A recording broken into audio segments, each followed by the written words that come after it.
Trying to decide between registering as a client of eToro or Plus500? In this video, we've reviewed these two brokers to see which is best. We've focused on their Forex trading offerings, but we've also looked at the broader performance of each broker, including their CFDs and stockbroking options, customer service, reputability, and more, to help you decide which is best. But before we begin, make sure to click the links in the description to the eToro and Plus500 websites to learn more about these two brokers and sign up for an account to see what they're like to trade with.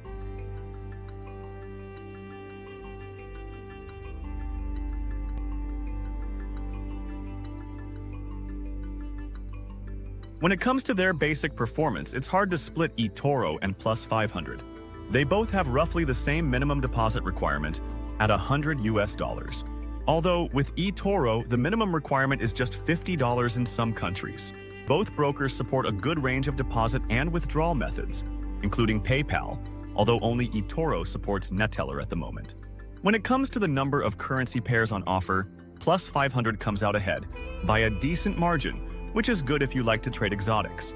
But while Plus500 only supports CFD and Forex trading, eToro also has a huge range of international stocks available to trade, in case this is something that interests you.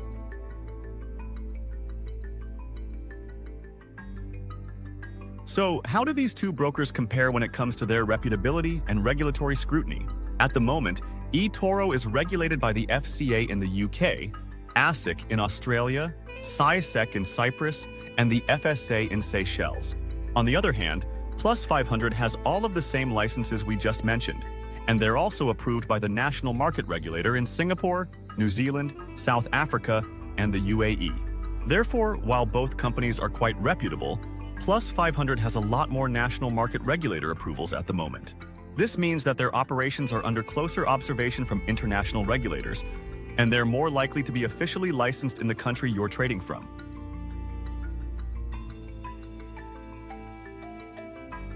When trading Forex, Plus500's spreads and commissions are pretty reasonable. They're not the cheapest broker on the market, but their fees are low compared to many other larger Forex brokers. By comparison, eToro's spreads are very similar, and sometimes a bit higher than what Plus500 offers, because they are a market maker, meaning they make the entirety of their profit on the spread they charge. The benefit of this is, though, eToro don't charge commission on top of their spreads, helping to make their overall trading costs lower than Plus500 on many major pairs. So, essentially, eToro's Forex fees are a bit lower than Plus500's, but it is very close, and depends on the pair that you're trading. It's also worth mentioning, as a market maker, eToro's execution speeds are sometimes faster than what you get with Plus500, since they don't send your orders to a public market. Also, eToro's commissions tend to be a bit lower on CFDs compared to similar instruments you can trade with Plus500. However, their Forex spreads can be more variable, especially during periods of high volatility. Remember, click the links in the description to the eToro and Plus500 websites, and open an account to see what their spreads and commissions are like on the pairs you prefer to trade.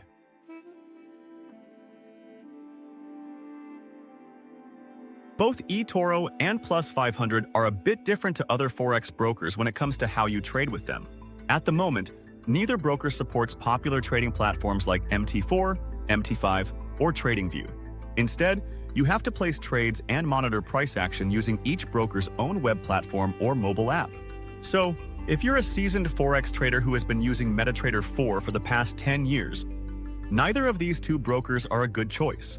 However, if you don't mind learning a new platform, which isn't a problem if you're a new trader, we think eToro has the upper hand here. Their trading platform and mobile app are both a bit more intuitive to use, in our opinion. Plus, their platform also supports a much better range of social trading and copy trading options, in case this is something of interest.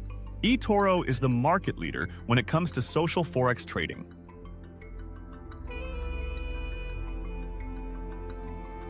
In terms of their customer satisfaction, eToro and Plus500 both perform well at the moment.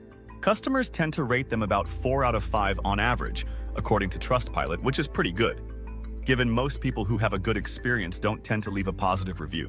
eToro has more positive reviews in total, but unlike with Plus500, their team is not available 24 hours a day, 7 days a week. Instead, As an eToro client, you'll need to reach out to them during business hours if you want an immediate response. In saying that, though, both companies provide support in a good range of different languages, which is helpful if you prefer to get help in something other than English.